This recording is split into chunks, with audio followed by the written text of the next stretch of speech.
Welcome to our fourth session on territory, seminar organized in collaboration with the chair of Milica Topalovic. It has been an experiment for us, and last week I had a long discussion with her, and we are in the process of preparing a statement for the next session where we will try to summarize the main issues addressed. So the first session, for example, when we talked about the property drama documentary by Andrés Brandlhuber and Christopher Roth, the issue of property, okay, and the role of property in power relations. Or in the second seminar with Stefan Trüby, trying to grasp what right-wing spaces might be, in a kind of ideological context in which global economy is at the forefront, but merging, coalescing with a kind of patriotic nationalism. And he showed us one case study after the other. And last week with Jennifer Robinson, an attempt at reframing the theory from the vantage point of geography, so the theory of geography and the methods deployed by geography to try to understand the various facets of neoliberalism around the globe, comparing them in order to potentially develop strategies of how to resist it or to reframe it.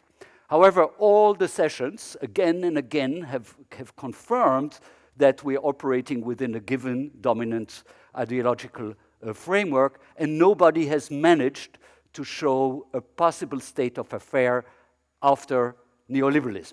So we are at an impasse somehow. And so we decided for our last two lectures to not invite geographers, not invite critics, not invite journalists, etc., but to have architects.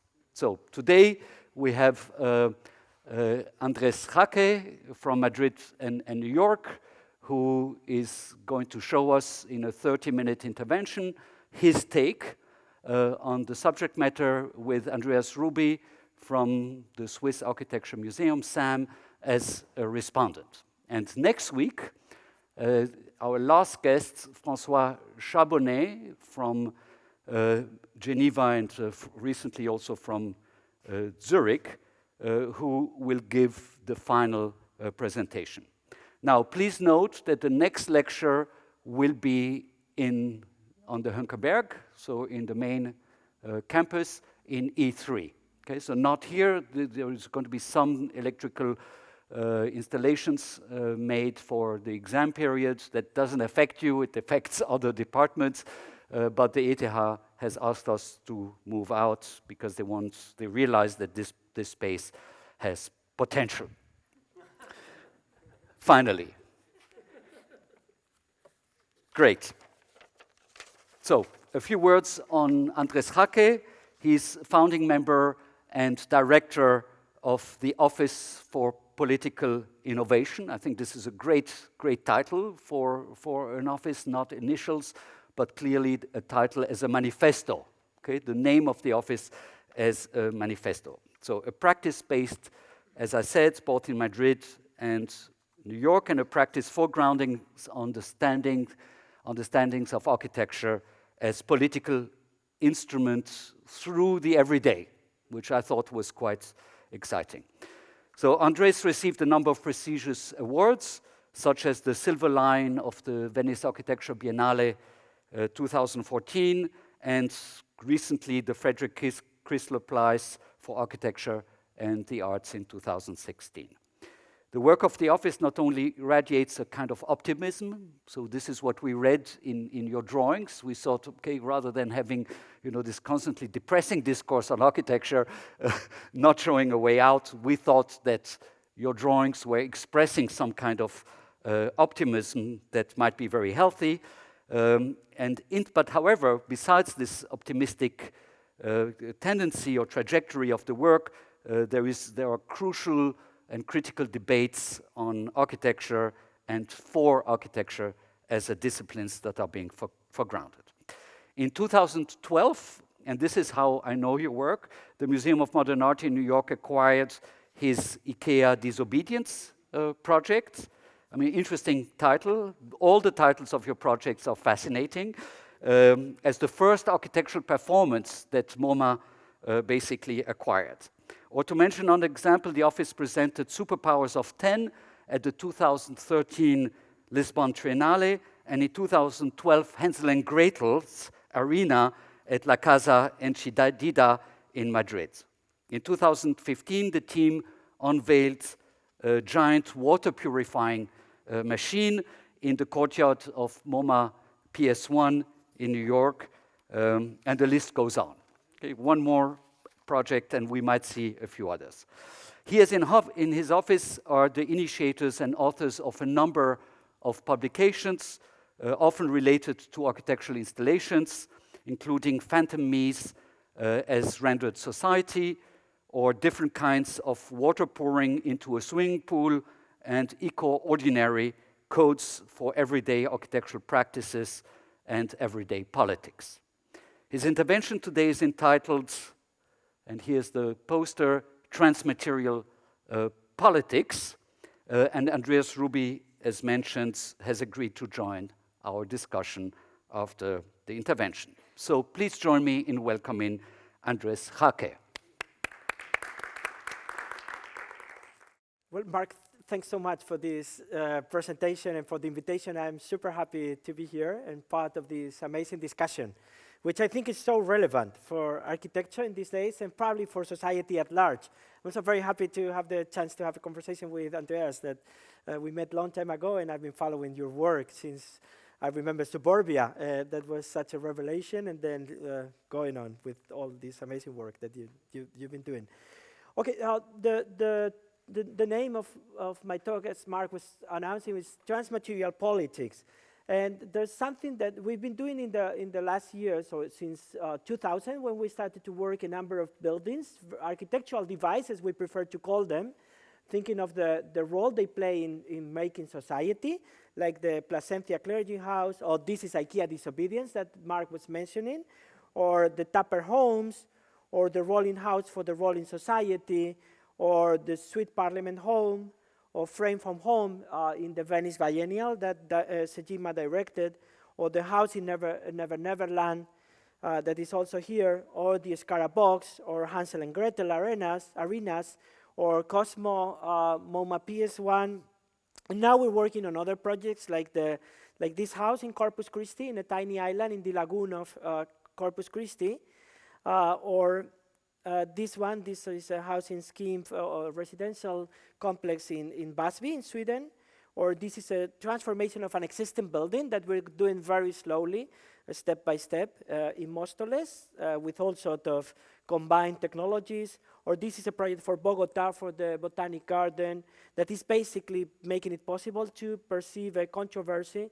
So we're working on all these projects, but when it comes to see what is our interest on all these things, it's not the object itself, or not only the object as isolated, by the way the object relates to a larger relational scheme, let's say. This is a house, a flat, a tiny flat that is occupied by a community of Senegalese males. Actually, they're all parts of the Muri Brotherhood. That, as you know, they have they're part of a very particular version of Islamism that is part also of the Sufi Islamism. But when we see this architectural device, it's difficult to understand the whole complexity this architecture is about. Because actually, this house could never be understood without getting to know the kind of relationship that it has with this supermarket. It's an African supermarket in the Lavapiés neighborhood in Madrid, where all these people meet and where the possibility of navigating this district is made possible. We couldn't understand the whole maintenance of this network without paying attention to another architecture, also reappropriated architecture, which is this mosque. We couldn't get to understand this apartment without knowing that they work together as a series of apartments that are developing all sorts of collaborations. And we couldn't understand how this happens and what is the purpose of this urbanism without knowing that through a phone parlor like this one is connected to a house, a farm in Tuba, where the female, the women, the elder people, the people with disabilities, and the children of this expanded family remains as those young males travel to places like Madrid, Paris, New York, to sell things on the street as street vendors. So the whole family is distributed transnationally as a way to develop an economy by which some people remain in the place where the expenses are minimized, and others that are in the position of maximizing their income move to those places where those incomes can be increased. This spatial distribution is a particular calculation. It's an architecture that is based on the calculability that these people are able to develop, which is very complex and very accurate to maximize their social benefit. And it's something that can only achieve through a very particular kind of architecture, a calculative architecture of this expanded urbanism that could look like this, and that we could never understand if we see the pieces isolated, but we need to understand the way they relate to each other. This condition of the architectural objects of being defined in their objectuality, but also in the way they relate to others, is something quite important if we need to understand what is their political performance.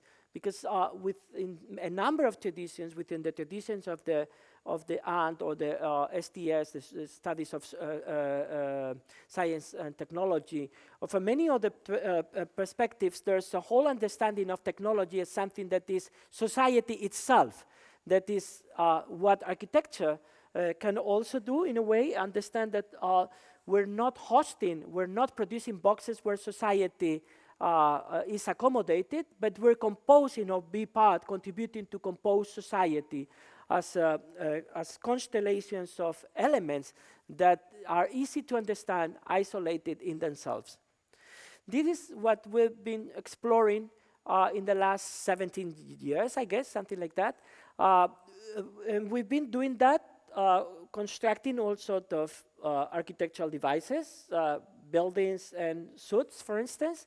But in order to do that, we also had to deploy a certain material network, a network of publications, a network of slogans, words, explanations, installations, performances that are part of also another constellation that we intend to be symmetrical with the complexity of daily life. I'd like to start with this character. Let me introduce you Gata Niebla, cat fog. Actually, the name comes because of her eyes. She's got a very particular eyes, and the people that have been nurturing her gave her this name. Probably the background seems familiar to you. This is this travertine marble. It's very easy to recognize as part of the Barcelona Pavilion. And actually, Gata Niebla, cat fog, we could say, is inhabiting the pavilion. But as in the previous case, she's not just being hosted by the pavilion, she's constructing the pavilion herself, contributing to that, and she's actually constructed by the pavilion. The Barcelona Pavilion is famous for hosting subjects. It's actually, there's so much written on the Colbert sculpture and what it means, what kind of society is announcing. This is a photograph that is very related to the previous one. This is actually a piece of the glass that is covering the bottom of the pond. It got broken, and then it was moved to the basement. So the Barcelona Pavilion, as it is now, as it is working as an ordinary building, depends very much on its basement. The basement there was already a basement in the 1929 building, a small one, but when it was reconstructed in the 1980s, there was a huge basement that was added to the building. And what is very interesting is what's the role of this basement. Here we see a huge amount of plexiglass, black plexiglass. You can still see the glue in it because it was the previous cladding of the bottom of the pond where the Colbert sculpture is. It didn't work. With the sun, it got curved. You still can see how it was curved. So it was removed and was replaced by this glass that you saw before. This is another piece that is also accounting for the tentative design that the pavilion is gone through. This first frame was too heavy, so the mechanism didn't work, and after a while it got broken again, so it was taken to the basement. So all the remains, all the evidences that show that the pavilion is not just something that came from Mies' brains, but there's all this technological mediation, all this experimentation process, all this involvement of a larger society in the daily production of the pavilion needs to be hidden down here in the basement. Like if we could make it visible, the illusion that this is just the witness of what happened that morning, spring, in 1929 would be somehow denied. When we see, for instance, these travertine pieces that are broken, we can see that they're already prepared for this transience from the upper part to the basement. They're actually, they have resin and glass fiber underneath them. They're fixed all the time, so this becomes kind of a workshop to maintain that illusion in a way. But when we see the way they're organized, we cannot deny that it's aligned very much with the whole design sensitivity that both Lily Reich and Mies van der Rohe deployed during the entire life, and this could actually be an installation of them. Even the numbers would be something that we could relate to that particular moment in geography where they were operating and doing all these exhibitions of materials. And so this is the upper part. This is the velvet curtain. Actually, it's much lighter than the one that was there in 1929 already. But when it starts to fade away, it's taken down there to the basement. So the upper part and the lower part has kind of a Dorian Gray relationship. Everything that denies the youth of the upper part is taken down there. This is the way they relate. And what is interesting is that there's so many things that are accommodated and happen down there. This is the place where the employees have lunch, because they're not allowed to have lunch in the upper part. And actually, when we see what they do on the walls, it's not that different to what, again, to what Mies van der Rohe would do with images. So there's something that still permeates from this is kind of a daily life, ordinary version of what Mies was doing. This is the actual section of the pavilion. As you see, the basement is probably the biggest part of the pavilion. It's the biggest closed part of the pavilion. This is the way it looked as it was built, and this is the last photograph that was taken of it before we visited it and started documenting what happened in the basement. And what is very interesting is this staircase. This is the connection between the upper part and the lowest part, the basement. And you see that there's a sign saying that it's not allowed for human. And you could think that this is a bad design, the result of a failure in terms of design, but it's not. It's actually a super successful design. When the architects Ignacio de Solá Morales, Fernando Cirizzi, and Fernando Ramos were designing this, they were very scared that in the future, a new director of the pavilion would have the idea that an exhibition could be organized in the basement to explain the pavilion. And in order to prevent that, they decided to design a staircase that would never comply with the codes and therefore would never allow them to bring public down there. So this is a very effective design, a design that was meant to maintain the basement unnoticed. So we were invited to do an intervention in the pavilion, and we decided to subvert this order, this material order, and bring upstairs many of these things that were hidden down there, like everything that was needed to clean it, and then many things happened. For instance, for years, no one remembered the water lilies in the pond in the original pavilion. But when they organized the coup d'etat sessions, I remember Andrés Ruby was there, there were people that started to ask questions about the water lilies, people that were working with landscape architecture. And it was no longer possible because for years they had been putting salt everywhere, and they have developed the ponds work with a purifying system with chlorine in it that made it impossible to grow water lilies in the water. So this is the place where the gardener works. They develop these glass boxes to bring back the water lilies. So they would put fresh water in the boxes and the water lilies inside the chlorine pond. Of course, it didn't work because the leaves would grow. They would touch the chlorine water and the whole water lilies would die. What is interesting for me is that it shows how the pavilion is actually a cosmopolitical device. It's composing a society, an eco-society of actors that are either included or excluded.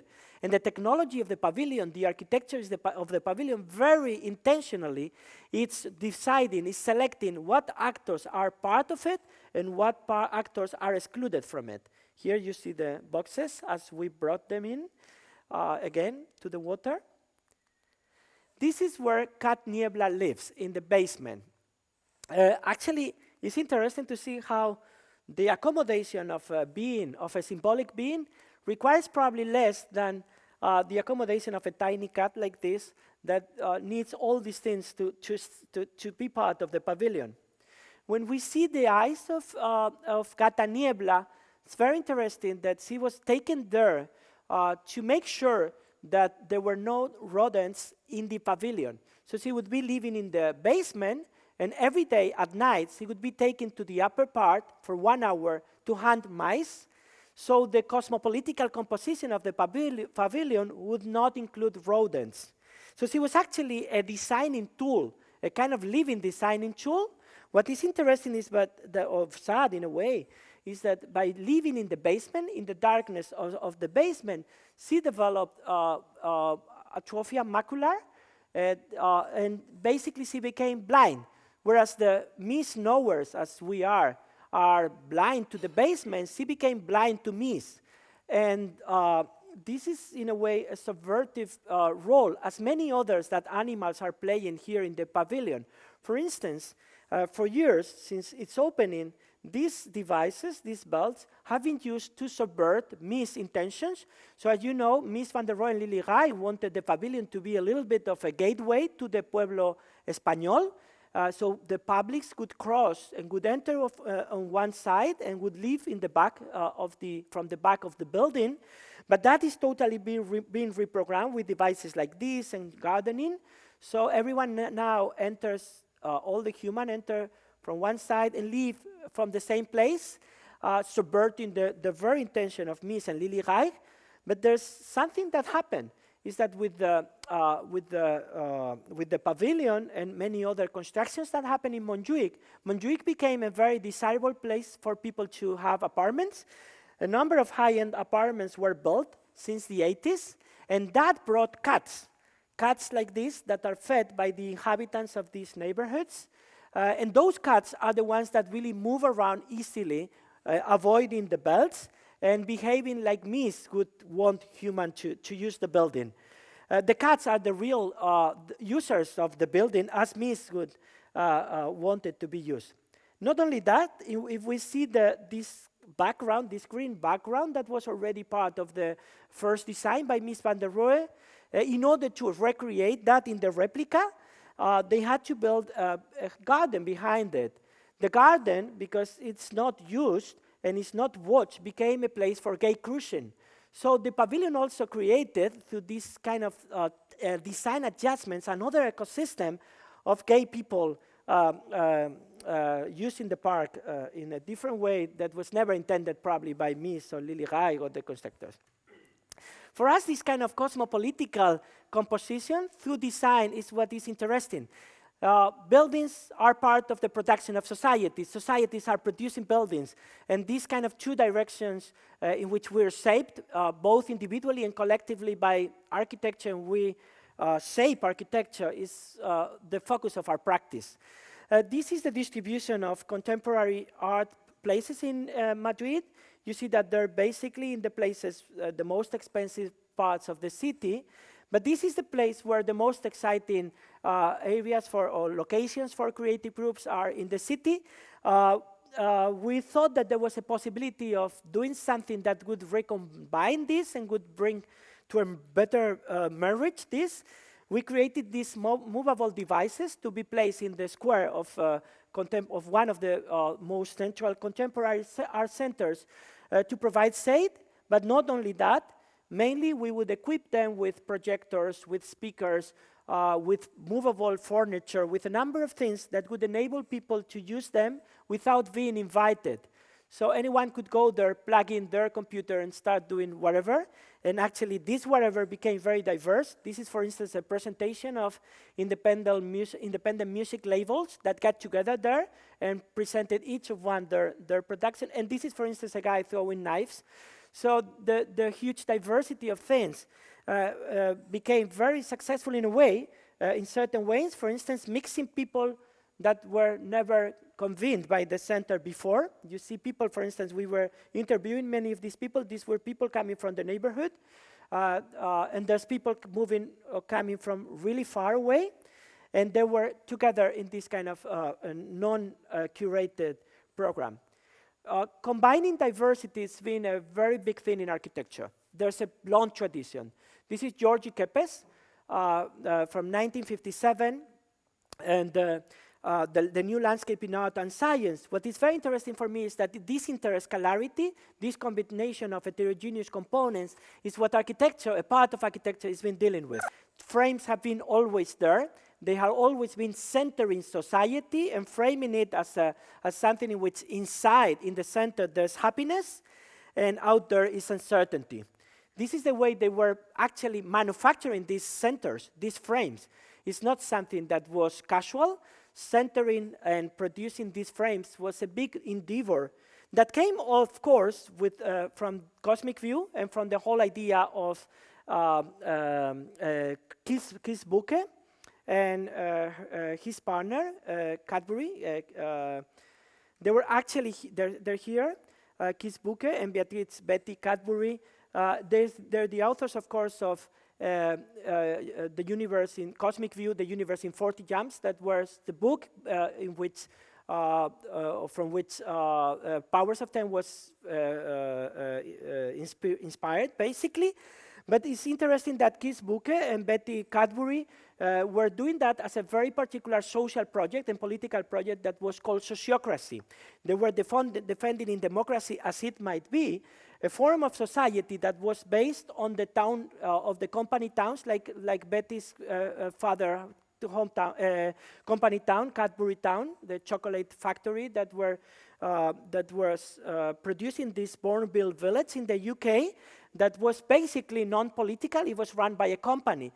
The whole idea of this democracy as it might be is that instead of a representational democracy, there could be a possibility of a consensus-based democracy in which basically the representation of minorities would be eliminated to give fully representation to consensual majority.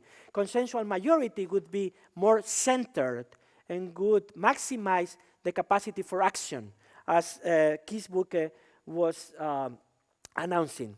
This is actually the Zoom. The Zoom was an invention that was making it possible to change from one lens to another without providing the feeling of heterogeneity. It was providing an illusion of non-discontinuity. This illusion of non-discontinuity was what was inherited by Powers of 10. And as Nancy Anderson and Michael Dietrich have analyzed, during the composition of the movie, many things were left behind. This is, for instance, a cell that is mutating, and mutations were eliminated as virus, infections. Many other photograms were eliminated because they were apart from the normal. What we did was basically to redo the movie. In Super Powers of 10, our kind of reenactment of Powers of 10 that we presented in many different places. We did it not as a movie, but as a theater play, which basically made it impossible to maintain the frontality of it, and it showed everything that is around the frame a little bit. But that was very intentional. We also included many parts that were left behind. We, for instance, included polio. That is what Philip Morrison suffered. The voice and the narrator of the movie and the scientific advisor that also had a great take on the construction of the outer space. He was, and also transnational relationship. He was the person that with his hands put the bomb, the A bomb, in the airplane that bombed Hiroshima. After the bombing, he was sent there as a scientist to assess the damage, and he became an A-bomb against A-bomb activism after seeing the effect of what he had done together with many other people. Not only that, when he claimed that the outer space was empty, he was not really believing that. He was developing antennas. He was the inventor of antennas to communicate with extraterrestrial aliens. And actually, one of them was constructed. You can see it here. And it actually was used to contact to outer space inhabitants. All these stories we included. Of course, the story of the grass and Brilliant and Monsanto, the way the film itself was already excluding African Americans because it was calibrated with this charge. And when during the civil rights movement, when African Americans were included in high schools for white people as well. They were interracial mixture. In the yearbook pictures, they could never be depicted. And also in South Africa, there was a camera that was particularly developed with a special flash, so African black people could be portrayed, but it was not to be more inclusive, but for the development of IDs that would make it possible apartheid by identifying, by obliging these people to be permanently identified. All these different stories, we included them. Also the transgender movement that was super active at that moment. And our Superpowers of 10 is an expanded version of Powers of 10. What for me is interesting is that all these presences create a space, create an architecture. So for a long time we believed that architecture is about creating neutral boxes, but I'm started to think that architecture is also about creating ecosystems of criticality. Like for instance, this one. All these presences announce a number of controversies, a number of conflicts, a number of disputes that we can care about.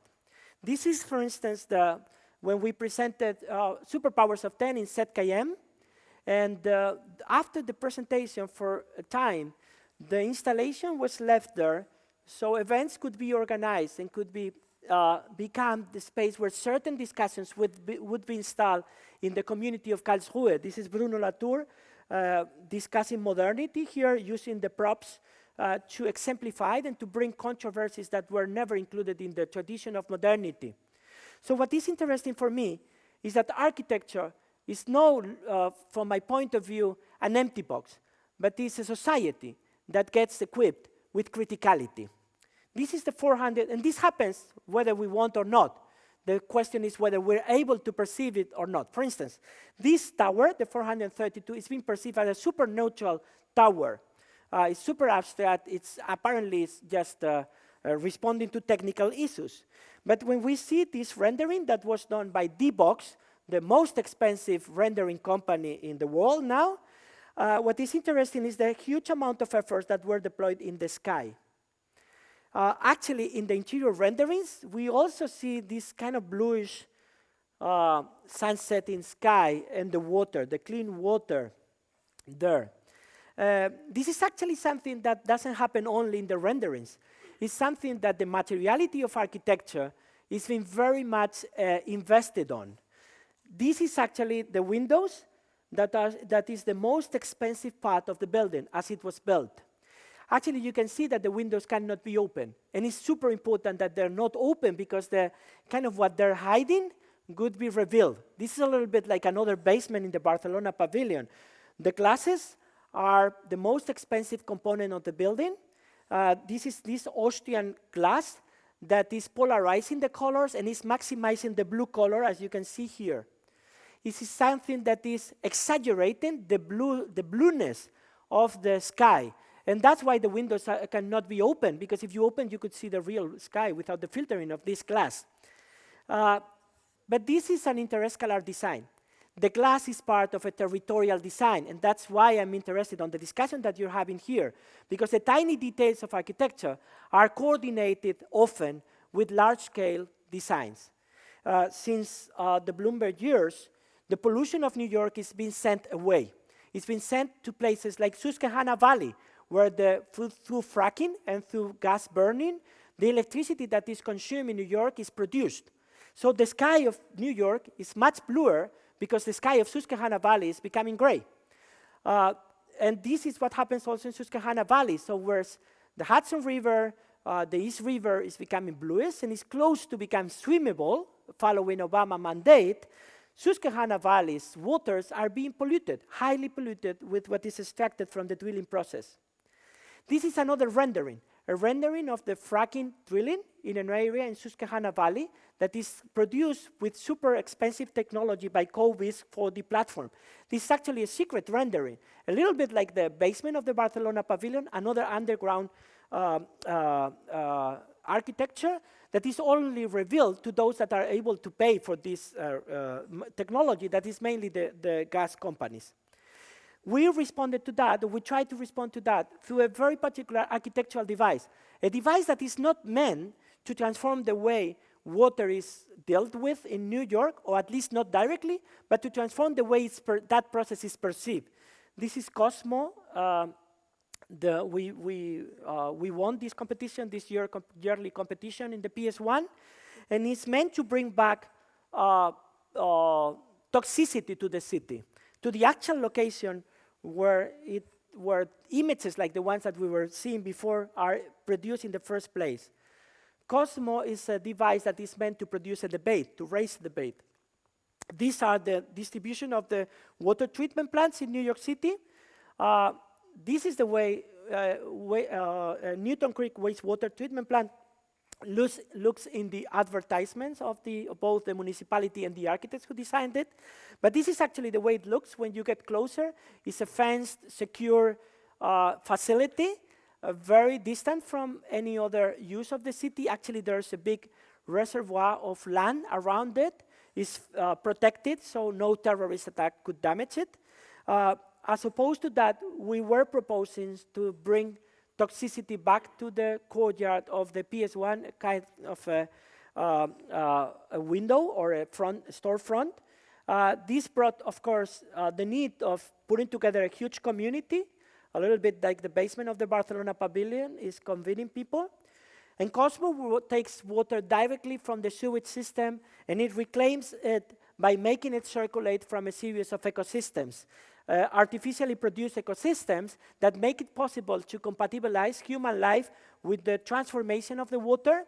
And after 2 weeks, the water becomes drinkable through traveling through these different ecosystems and going back in several iterations. So basically, it's a device that is making visible the whole process of transforming water at the same time that is bringing toxicity and different gradients of toxicity back to the city, and is constructing it as aesthetic design that is even something that is desirable and could be inhabited. The whole thing travels then, it's measured through sensors, sensing devices that also convene that online. So a huge community, actually more than 10,000 people, ended up following the evolution of the water that was also communicated through a language of lights that could change as several parameters could be transformed.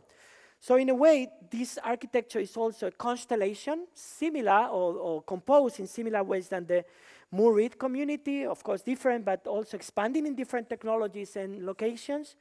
And it's an architecture that not that much accommodates the social, but renders it critically. Thank you very much. Our guest today, our respondent, Andrés Ruby, currently director of SIM, Swiss Architecture Museum, and founder of Ruby Press, a publishing house located in Berlin, doing fantastic publications, some of which with us. Yes. So I'm very pleased. Great to have you here. Let's start with you. So what is your first response?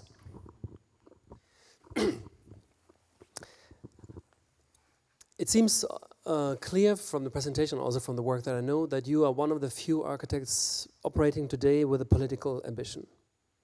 in the sense of an architect who tries to generate an agency of change. Right? I think this is what the political innovation is all about. So it's a work that is obviously based on an observation that we need political innovation, that the institutions that we have to make politics are a little bit out of date. And so that's the first thing that I find remarkable. I'm actually grateful to you for having this ambition, because I think much too many architects seem to basically not question the performance or the validity of the political institutions anymore. And given this kind of ambition, I'm interested in looking at the poetics of your work in the sense of how they try to create change, or how they create an agency for the audience to engineer change. There is something that reminds me a lot of the work of Bertolt Brecht and his V-effect theory, the Verfremdungstheory, the theory of estrangement. You know, for instance, the Barcelona Pavilion project is a beautiful parallel to Brecht's understanding of how theater should not produce illusion, but basically an irritation. The idea of Brecht was to say, we basically want to make people understand in the audience that the conditions in which they live are problematic and need to be changed. And when they leave the theater, they should see this kind of stuff that's wrong in the world better than before and be enthusiastic changing them. So that's a theory that Brecht wrote about in the 1930s. And one of his major inspirations for this theory was his experience of theater in China. He made an interesting trip to China and saw Chinese theater and Chinese acting techniques. And one of these techniques was that the actors would change their clothes on the stage, not behind the stage. Because he actually and he thought, well, this is really interesting because you actually get to see the whole thing in one frame. And he used this technique in his own theater, now with this kind of political ambition to make people understand, well, what we produce on a theater is not life, but is a mise en scène. And so that the audience could understand what they think is life around them is also fabricated. And if it's something fabricated, it can also be changed. And it's not God-given. I've always been a big fan of this technique. I think it's absolutely marvelous and beautiful, and also your work kind of, I think, clings onto this tradition, and the Barcelona Pavilion project is really a masterpiece in that sense. It's very moving and very beautiful. And I didn't know at all about this dirty downstairs. And the thing that I'm asking myself today more and more is what is the, let's say, the efficiency of this poetic technique to reveal conditions that people are not aware of and trying to make them enthusiastic about changing them. Yep. Because what strikes me more and more today is that we have all the information available that we need to understand what's rotten in our world, and yet we don't do anything about it. And so I'm wondering whether a poetic technique that is based on revealing the dirty downstairs can still engineer agency for change in the audience, or has this potential been wrought out by the fact that we are getting bombarded with disastrous conditions of our world daily, and somehow seem to try to duck and cover from this type of revelation, everyday revelation of obnoxiousness? I mean, we don't want to mention the T word today, right? That I'm wondering what can make us awake out of our numbness that is actually created despite our high degree of information.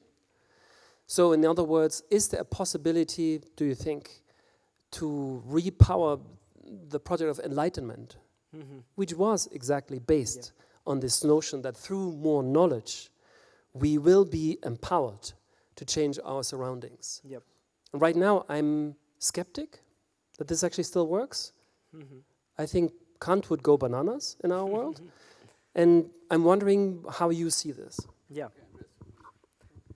Fully agree with what you said. I thought you were going also along another trajectory, because there is an aesthetic agenda in Andrés' work. And I mentioned the word optimism in my introductory remarks. There is something extremely happy about the way you do the drawings, the photograph, show the relationships between the part, the way you introduce the cat as an actor in the Barcelona Pavilion.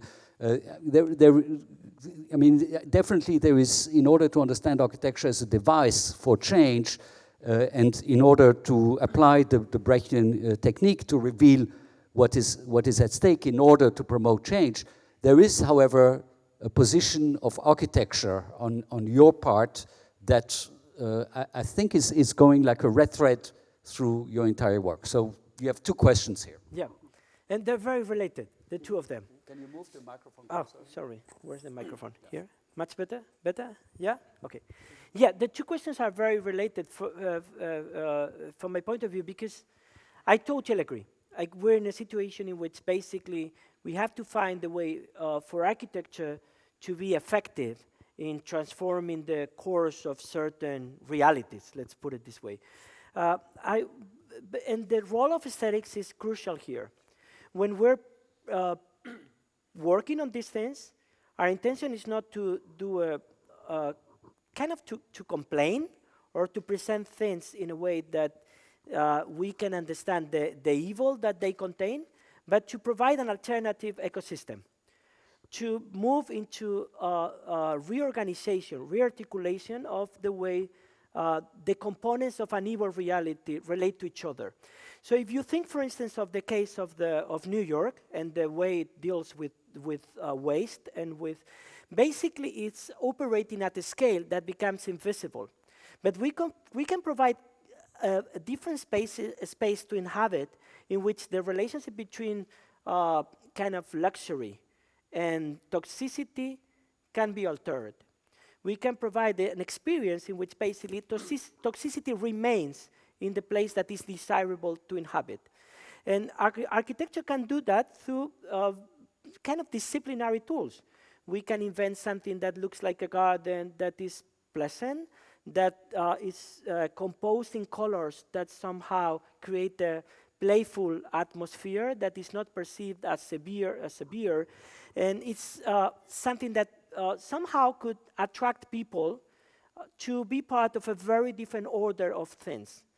So our intention is basically to reconstruct those ecosystems and bring them back into reality in a way that the politics of them are operating differently, but people are kind of inclined to be part of them. By doing that, basically, we believe that we're constructing different notions of beauty, of architectural beauty. The Barcelona Pavilion for many people was awful when we put all these things together. Basically, I remember there were comments in the scene or something like that saying they put all the junk in the pavilion. But basically, why the old furniture? Why the vacuum cleaner is junk? It's not junk, actually. Like, so it's technically it's not junk, you know. So, but then there were other images that started to circulate of a Barcelona pavilion that could age, that could have broken elements, that could have, as you said, part of the process of making it visible. And many people would also be seduced by that other version of the Barcelona pavilion. So including me. Including me. I think Mies would be much more inclined to like this than the kind of sanitized version of the pavilion. He would be, well, maybe not. I agree with this. I mean, Sarah and I went to visit the Barcelona Pavilion after it was reconstructed. And we realized that it was under construction again because the new construction was leaking, the material was falling apart. So we encountered the construction site, and we became extremely fascinated by all the materials that were deployed on a construction site and thought that, Mies would have loved it. All right, well, let's talk about aesthetics. Andreas. I mean, the bright colors and this kind of, you know, let's say this kind of happiness or like this iconographics of optimism is interesting and is striking in your work. And the first time I saw your picture, I thought, oh, finally an architect who knows how to use drugs and use it strategically in the work. I'm wondering, is it a strategic means to kind of create, you know, what Nietzsche, for instance, would have called maybe the Gaia Scientia, you know, the fröhliche Wissenschaft, this kind of self-medication over like an analytical depression that one would need to endure if one would all take the available information to heart? Or is it just your Mediterranean temperament that refuses to get pessimistic? No, it's very reactive. All the time I've been working in very great places. One of my first projects, or our first projects, was a clergy house. And actually, it was not optimistic at all. But we found that basically everything was constructed from an institutional point of view from the Catholic Church as super severe. But when you were talking to the people that were part of that, they were really different. They were much more happy. They would even have super tacky interior decorations and in their rooms. And so our work was very much revealing all that. But it was a reaction to the frame in which all that life was included and forced to be included. Then in other projects it became very important to do something that was very small and make it visible in a larger kind of scene. And the use of colors was very effective for that, very effective. Like for instance, even in the PS1 thing, our installation was actually small if you think what Queens is about. And by doing it very colorful, we could expand the scale of the project and make it much more visible. Our projects Let's talk about the project of the little tiny building on the island that you showed at the very beginning, because it's not a building for humans. Exactly. Okay, so tell us about that. Yeah, I think architecture is focused too much on human, and it's put human in the center.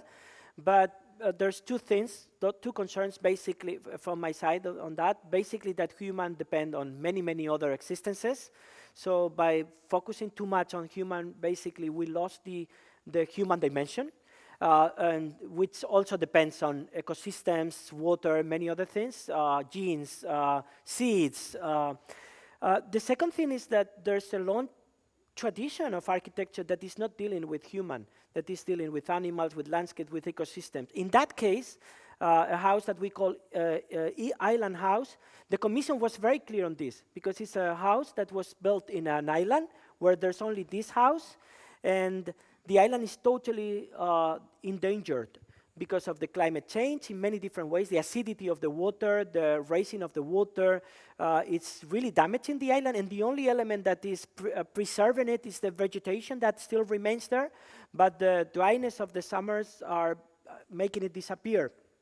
We thought of a house not that much as something that could cater to human, because actually human would go there 2 weeks a year, no more than that, but we did a house that basically is collecting water all year long, and it would diffuse it in the land at the time that the vegetation there is suffering from the drought, or the toxicity within the soil is increasing, which is easy to measure by the conductivity. So basically the water would be, fresh water would be released to reduce the concentration of toxicity within the soil. But it's a house that is caring for the island, not for the human. Yeah. I just have a question. What makes you think that an architecture office is the best environment for political innovation? Well, as opposed to, let's say, go into politics? Yeah. Going into politics. Yeah. I'm referring just to, you know, Rem Koolhaas at one point said, well, he has tried to change conditions through architecture throughout all his career, and at the end of his career, he came more and more to the conclusion that maybe it's more effective to actually become a politician. Yeah. And he was flirting with that idea. This is a super interesting question and difficult to answer, I would say. I'm always kind of thinking if I should go into politics, like probably everyone's, especially when we see what politicians are doing. But as you said, one of the problems with politics now is the kind of destruction of many political institutions and the lack of effectiveness of parliaments, of elected politicians. And I think it's important to recognize that politics are happening in a wider ecosystem in which professionals and experts have a role to play. I believe that there's a specific form of politics that are performed through design. They are not the same politics than the spoken word or the discussion are the ones of design calibrations, of the dimensions of doors, the slope of a ramp, the way curtains are managed. All these things are produced in politics because are either including certain actors in particular ways or are excluding others. And I think those politics are politics that we architects can be very good at, and that probably it's our role as professionals to do it. In the same way that doctors also have to do politics when they deal with their patients and they decide how to do that. And in my opinion, what is important is to also kind of increase and enlarge the realm of politics and make it possible that each kind of role in society empowers his, her, their political agency.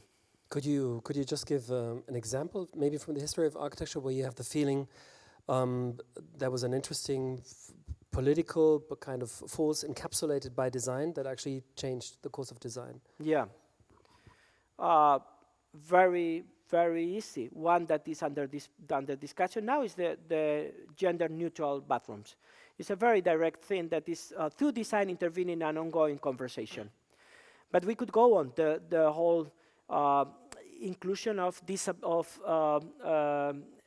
design calibrations to include people with disabilities is a clear one. And we could go on and on. But would you say these changes were, let's say, initiated from the field of design or from the field of politics and then implemented in the field of design? I think both. I think they met in the middle because basically there's always designers behind the possibility of innovating in a particular direction. For instance, when we think of the whole tradition of use of design of bathrooms in the discourse scene in the 80s, they were already announcing without actually the whole climate or the whole atmosphere that would prompt the discussion of transgender or neutral bathrooms. They were already experimenting on that in a fun way. Or for instance, the use of ramps in the history of architecture has been actually something that is being used, for instance, in traditional architecture, in Mediterranean squares, for instance, as a mean to incorporate also old people in a town. So I would say that it's something that meets in the middle, but it reclaims from designers an attitude and an endeavor and a dedication to detect what are the political possibilities that design is not unchanged yet. Let's take an extreme recent case. Jean Nouvel has been very much criticized for having accepted the commission in Abu Dhabi for the Louvre, the Abu Dhabi Louvre. And today in the radio, in European radio, Wolf Prix was asked that question: why didn't Jean Nouvel, or could the architect Jean Nouvel or any architect could have changed the labor conditions on site that led to the Abu Dhabi Louvre? And Wolf Prix from Coop Himmelblau said, no, this is not in the responsibility of the architect. As an architect, you do architecture, and then the construction company is in charge of the labor force. Mm-hmm. So where's your take on that? Yeah, I mean, I think there's two ways, or many ways of being political when doing architecture. One is the one that I was defending before, that is through design. But design expands in the conditions in which design happens. And actually, when we look in detail of the way architects define a project, we also are responsible for defining through documents that come together with our designs what are the conditions in which something is being built. I totally think that those conditions are part of the of the responsibility of architects. Of course, there's a certain extent that architects are unable to control that. But the attitude is very important. It's different if you put everything on your side to provide a process that is aligned with an agenda. And of course, if you fail to control that and you react to that, it's a different thing. But accepting it, in my opinion, is really problematic. I think architects, in the same way that doctors would say, are responsible for all the domain in which construction is happening, as long as we are defining it. This is interesting, and also the fact that you asked this question, of course, it reminds me of Zaha Hadid. She had the same discussion and the same answer as Wolf Briggs. With reference to the Gulf. But it also is reminding me of a lecture by Patrick Schumacher, who was here earlier in this series, where he was quoting Luhmann's systems theory to maintain a necessity for separate genres of activity, where he said, well, all the fields of social activities, such as architecture and politics, for instance, are autonomous systems, and so they don't communicate between them. And I would disagree, yeah, but I think it's very interesting that we have this kind of statement time and time again, and at some point you ask yourself, well, if you disagree, like you seem to, what would be the ways in which these seemingly autonomous fields can actually be brought together, and where one action has a reverberation in another? I think basically that is something that is often stated by people that are doing an architecture that is highly political, but is highly, let's say, right-winged. I think that's and a way of living with that in a cultural environment, an intellectual environment, is basically claim that there's an autonomy between architecture and politics. But when we observe the architecture that is produced, often behind these arguments is an architecture that is highly aligned with very concentrated structures of power. And I would say that if we take seriously this thing, I think we have to discuss two things. First is how politics are embodied in architecture to the notion of autonomy of architecture. If we think of the way politics are embodied in architecture, we have to, it's not an easy question, because we cannot claim that architecture is neutral. The main argument that is raised to defend that is that Casa del Fastio would be designed for one purpose politically, and then it would be performing differently after a while because it was catering to a different ideology. But when we see Casa del Fastio or many other buildings, there's a huge amount of adjustments that were needed to make it perform differently. For instance, the square was not open and then open. I studied for years the Hellerau Festspielshaus in Dresden. That is a case of an architecture that was modern initially, then it became fascist, then it became a place for the Soviets, then it became a squat house, and then it became a Getty Foundation location for experimental theater. All these different political ideologies require huge transformations of the building.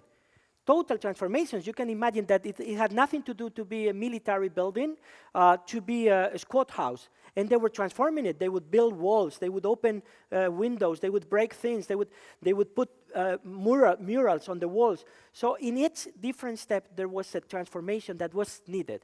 The second thing is the notion of autonomy that I think is often not well quoted from Aldo Rossi. When Aldo Rossi was talking of the autonomy of the building, was saying that the building was performing politically, but was performing politically in a different way. For instance, in different times. If a building remained longer, it was performing through the materiality of its constituency. For instance, if it's a building that could open to the street and could allow people, a huge amount of people to gather together, that was a form of politics that was independent from the fact that maybe the director of the building was having a particular ideology.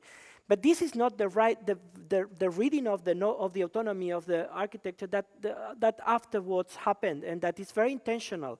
So I think this is the frame in which the discussion can be started. But to claim that, I don't know, kind of a building that is spending a huge amount of money, that is in a political system that is very unequal, that is produced by labor that is not working in proper conditions, that is consuming afterwards a huge amount of resources, that is air conditioning based on air conditioning in the moment in a location where, of course, other technologies could be implied.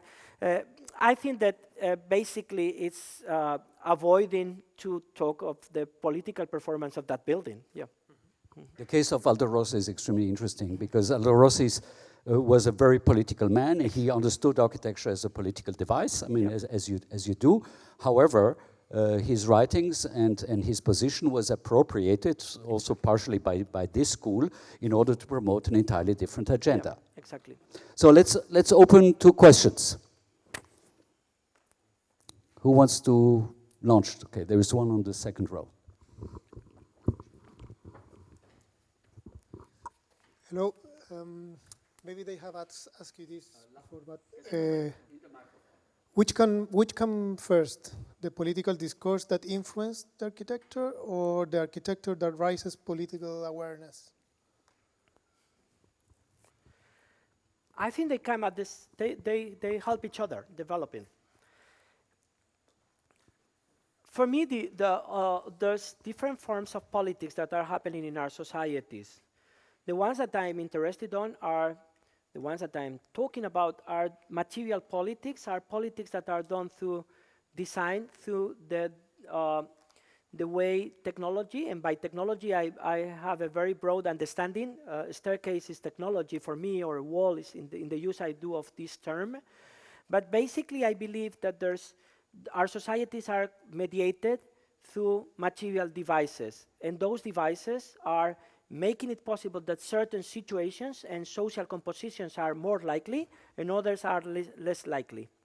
This is a process that happens, in my opinion, parallel to other forms of politics. For instance, the politics of political parties discussing something not necessarily are totally coupled with these processes, but there's moments in which they touch each other. There's moments in which the material compositions become a controversy, a conflict, a dispute between different discourses, and those moments, the two of them connect, but not all the time. I think architects have the responsibility of taking care of this material politics, and on that we have to activate our citizenship condition, and we are ideological and we have our preferences that somehow we're accountable for. So I would say that your question is very good. The two of them are kind of happening simultaneously, and they touch in different moments, and they react to each other in different moments.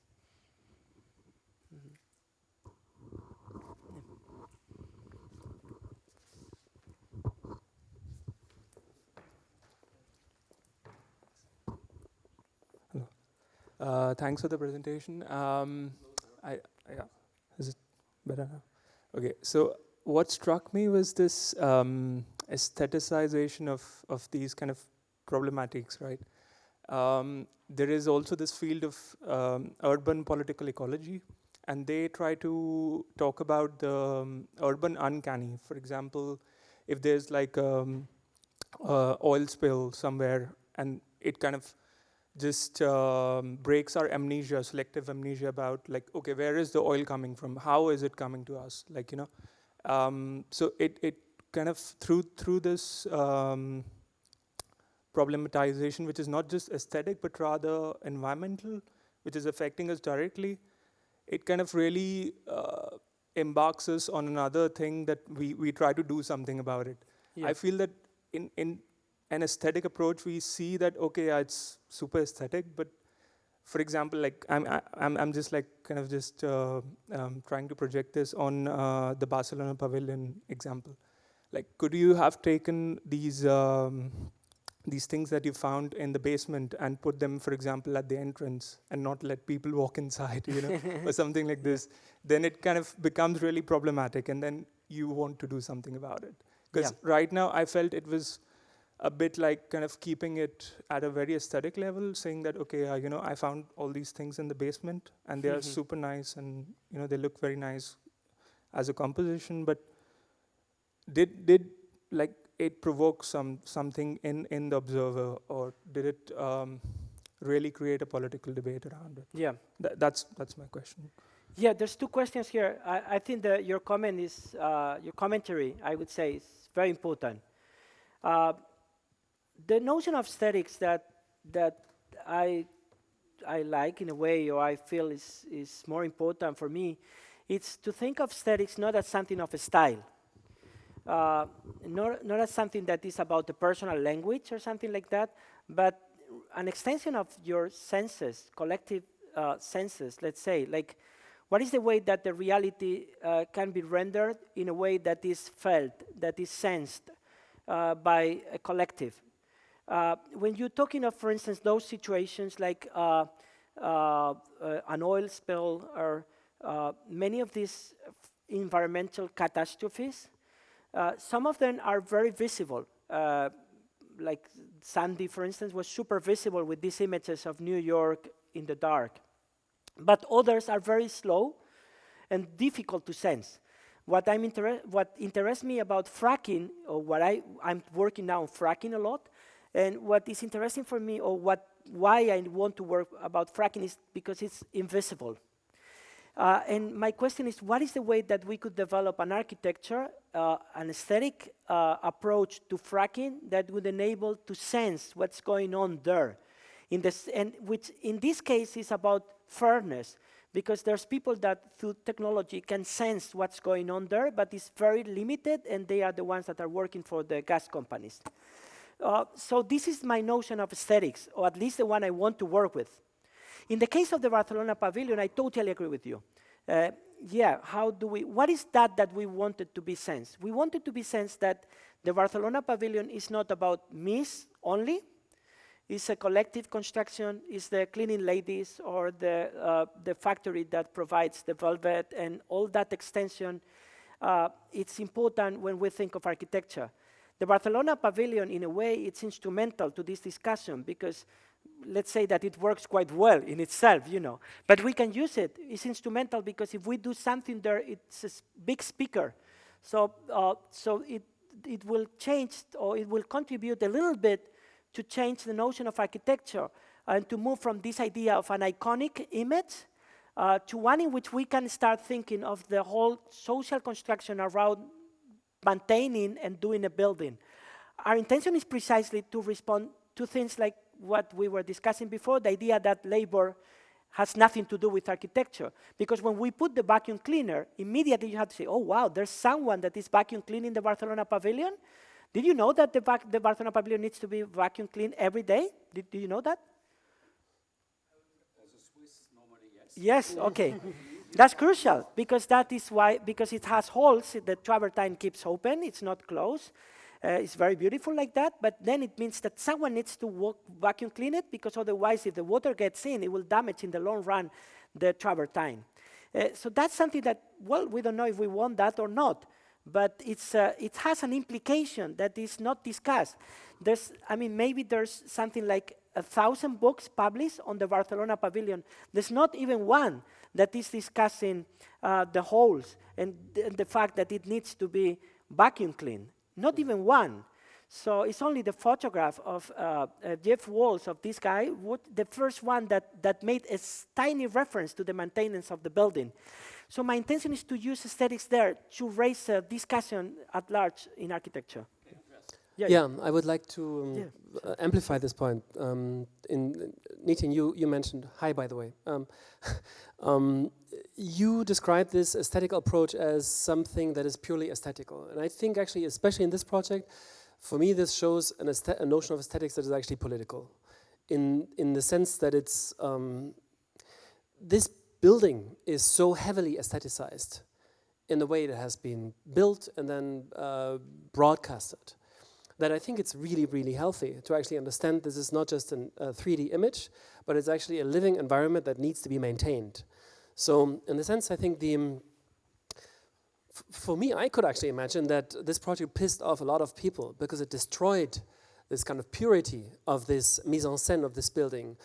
To have somebody remind you that this is a place that gets dirty and that needs to be taken care of, I think probably destroys the ways in which many people would like to use this building as this kind of encapsulation of an utter ideality and purity that is the opposition or the opposite of the rest of the world. So for me, this is really beautiful to see that there's an everydayness in this beautiful building. You know, like the question, does Claudia Schiffer poop when she's on the toilet, you know? Or can she not do it? So normally you would think, no, she cannot do it. Obviously she cannot. She's just, that's completely remote. And of course there must be some kind of normal biological existence. But I think we have the ways in which especially Mises' work has been construed today is utterly like void of this kind of everydayness. And it's like when you go to the Tugendhat villa, for instance, and you see the horseshoe of those that was left there by the horses of these Soviet soldiers who had used this building as a stable for horses after after World War II. And I think for me this is one of the possible trajectories that architecture can take to actually create political innovation. Because I think this type of, let's say, the ideological function of this building as it is right now is actually to legitimize the conditions that are abhorrent anywhere else. Yep. So there is a clear connection between the aesthetical purism of idealization of the building, like the Mies van der Rohe Pavilion, and then abhorrent housing conditions somewhere at the outskirts of Barcelona. If, as long as we have the Mies van der Rohe Pavilion, we are assured of the possibility of beauty and of its existence, which then makes the existence of terrible places in which people live, also construction workers in Abu Dhabi, a kind of, side effect, And in that sense, I think to attack this kind of fabricated beauty is a means of making us understand that the dirt is all around. So it's like, Peter Greenaway did a similar strategy in his films when he zooms in on this beautiful rose, I think in Drowning by Numbers, in a restaurant where people have intimate conversations and everything is just perfect, and he zooms in so much into the rose that you see when you're really close, there's a warm creeping through the rose. And this is so shocking as when you see this, because he managed so perfectly to wrap you in this false notion of an all-encompassing beauty, to hit you all the harder with this awareness, oh, maybe there's the devil in the beauty as well. And that for me is political aesthetics. Yep. Okay, one more question. Back there.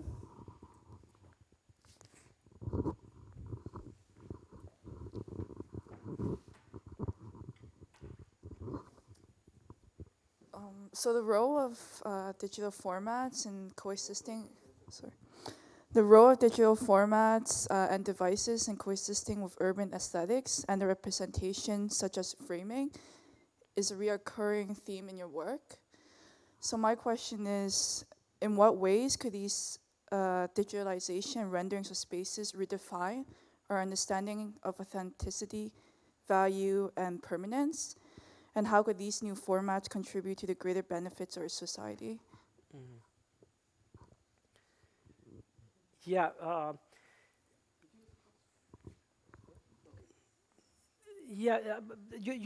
There's two ways I'm using the term rendering in the presentation. One is the actual renderings, like the D-box renderings, like the ones of the 432, right? And the other is the use of rendering as an architectural practice, let's say as an architectural endeavor in which basically things get articulated. So the use of rendering is something like, in that way, it's more like constructing the connections and kind of stabilizing them for a while. What I believe is that the two of them are very related. That's why I use the term rendering, because when people like D-Box are producing these images, they're very aware of what they're doing. They're putting together environment and people living in apartments. They're saying, okay, we need to calibrate the sky and the river here because these people want to live, or let's say deserve to live like that, to have this environment. So they're expanding in an interscalar design, the two of them. That's why I'm interested. I'm very critical in the way they do that, but I'm very aware that that's a place where many things are happening, and it's important to respond to that with alternative ways of doing it. It's really interesting because just as you replied to a question, it dawned upon me that rendering has this really beautiful double meaning. It's right. It's one thing that we produce a fake image, and another is the technique of covering a brick facade with render, right? Yeah, exactly. So there is a really interesting connection. So maybe a last question from our side now. Question from Melissa. What about a state after neoliberalism? Okay, so you have talked about architecture as a device, as a critical device that would reveal existing condition. But what about the state of affairs after things, after you have overcome, that which you have criticized? Yeah, that's a very good question. Okay. It is easy, yeah. You want the mic? Because there's always going to be the horrible to respond to. Yeah. I mean, even if we live long enough to go beyond neoliberalism, it's not going to be all happy Disneyland. Yeah. So there's plenty of material. Well, you think Disneyland is happy? No. Okay. Go underground. Go below. Okay, we know if you look at the basements of Disneyland, and but I understand Sarah's condition. So what you are saying is that architecture has to remain to be always critical in order to be political. I think criticality should become our infrastructure. So the illusion that architecture would avoid the engagement with politics is really counter-architectural, I would say. Architecture is providing the infrastructure for criticism, I would suggest. And that's something that is permanent. So I would say that architecture renders societies critical. And that's our role. The function of architecture is turning whatever we're looking at critical and forcing us to act politically. I would say that that's the main role of architecture. Great. Okay, on this note, thank you very much to our guests. And please remember the presentation, the intervention of Medine, of François Chabot next week at 4 o'clock is on the hill and not in this space here, in E3. So thank you very much.